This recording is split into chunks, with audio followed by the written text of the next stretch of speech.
Aya basa olunaku olwajja enteekateeka nga bwe yatambudde Ebinyanya edition yabadde ya mulundi gwakubiri ndowooza ogwasooka mwagulaba gwali mu Masaka Recreation Ground. Omulundi guno baabitutte mu Kasana era enteekateeka yonna gye yabadde. Abawagizi bazze embungi nnyo ne basobola okuba ate nga bawagidde endongo y'Ebinyanya Suna Bene Bazira Tone. Abayimbi bazze wadde nga bali tebabalanga basobodde okuba ate nga bazze olw'okugamba nti Ebinyanya bye biriko. Abayimbi Matias Walukaga meya yayiseewo.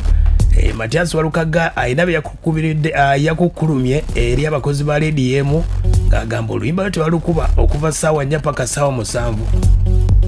Yagategeezezza abawagizi babe Masaka ababadde bagamba nti ennyimba zo nga tetuziwuliriza. Omukulu Walukaga yasizzaawo awo, omukulu Dax Katero yayimbye, wawaddemu omuyimbi Aziza Zion yazze n'akuba, Aziza Bafana, Aida Moga abuzeewo, bonna bazze ne bayimba. Enteekateeka yadde massive nnyo era saawundi zaabadde nnya. Twalanga smart saawundi yabaddewo, twabaddewo ne Caritas yabadde wakati, twabaddewo ne Ketu ne Homeland. Banji badde beebuuza nti baali balanga Homeland kayiikuuzi, lwaki baleeta Homeland masannyalaze? Kati nno kankujja amaggo otegeere lwaki omukulu Dombolo yalabuka ku ssaawa esembayo. Omukulu Dombolo no yasobola okuba ate ng'alabuka n'amanya nti ekivulu ekyo kigenda kubeeramu abantu bangi, neetaaga platform eyo abantu basobole okuba ate bamanya amasannyalaze gali gatya, generator gyendeese kiri kitya. Awo nno abakayiikuuzi n'abagamba kasita zonna kampuni y'emu, Homeland masannyalaze keyingirewo eggaali esobola okuba ate nga bajuwulira beesi. Bwe kyabadde bwe kityo oyinza okwebuuza ate balanga kayiikuuze. N'ensonga endala nti event yeewanika, zonna ezabaddewo zabadde ziwanika ate nga kayiikuuzi tewanika. Kati ze zimu ku ezo ensonga omukulu Dombolo ate n'agamba oluguudo lw'enzirako lw'ekyotera lwaki sigendaawo nesobola okuba ate nga toolekera. Ekivulu bwe kyatambudde bwe kityo, omukulu Mbazira Tone Suna Bene bazze basobodde okuba ate nga beebazizza abawagizi baabwe. Bagabye obuwunga ssebo, bagabye obuwunga, bagabye t-shirt era nyingi nnyo, bagabye ne piki. Enteekateeka eno nga bwe yabadde, mwabaddemu Ebinyanya eby'omulundi guno. Waliwo omukulu bamuyita DJ Nimrod akola ku Galaxy. Kati omu yakiikidde ba DJ bagamba nti baabe kololo bulijjo bazalawo Ebinyanya nga bagamba tewali gye biyinza kuba, tewali gye Nimrod yatuuse nakkiriza n'agamba obusajja bukuba. Yagambye nti mu Uganda bano be ba DJ abasinga. Ulira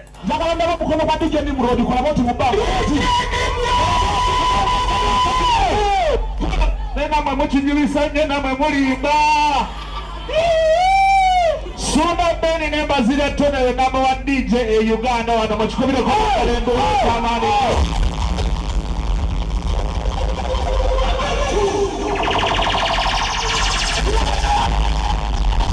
Polo ekyo njagala nkiddemu, teri DJ dindako mwagala mawulire. Teri DJ e Uganda wano ayali akunganyizaako abantu nga mmwe wano e Uganda. Taliyo, mutukubire enduula ez'abaana ennyo. Tawaziro abantu bakoyingewa wano wennyini. Kitegedde Ebinyanya bwe byatambudde, ba DJ b'ekkollo bakkiriza. Kati ndowooza twetaagayo promota agiteeka erugogo wakati w'Ebinyanya ne ba DJ bali bayita ab'ekkololo. Omukulu Nimrod yategeezezza nti abakulu bano yawalirizibwa okuba ate ng'ajja kubanga ekintu kye bakuba kyanjawulo. Suna Bene ne Bazira Tone muli wakabe nnyo era enkya wiiki nnamba ngenda boogerako. Teri DJ ayali akubyeko ekisawe bwe nange neyita namba wano naye ntidde bannamasaka. Nimrod nokyusa ebigambo ebyenkya ku lediyo njagala nange ntegeke wano tubakube. Wanki sisobola bansobola, nsobola sisobola.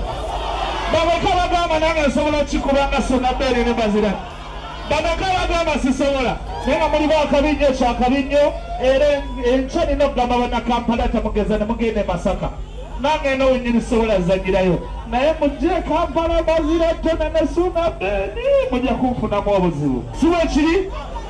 Ebinyanya naki babeka bali embizi.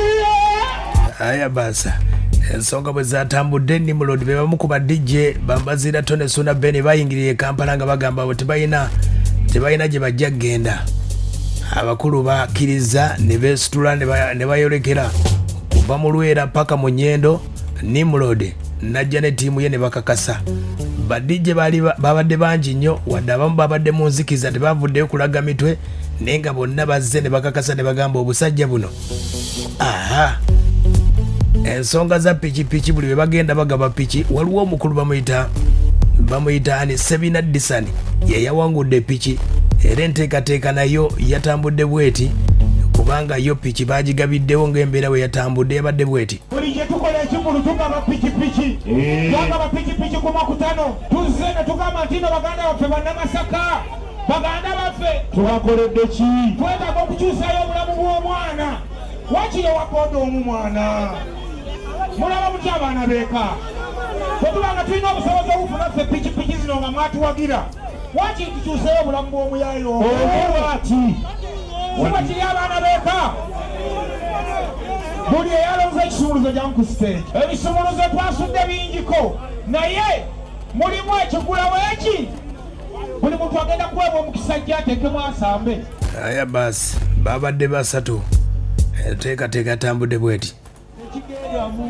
Tekigendamu kimanye waliwo omulala jangu omulala yalonze jangu obudde bugenda twagala kuba ndongo. Ebisumuluzo byabadde birina abazze basatu.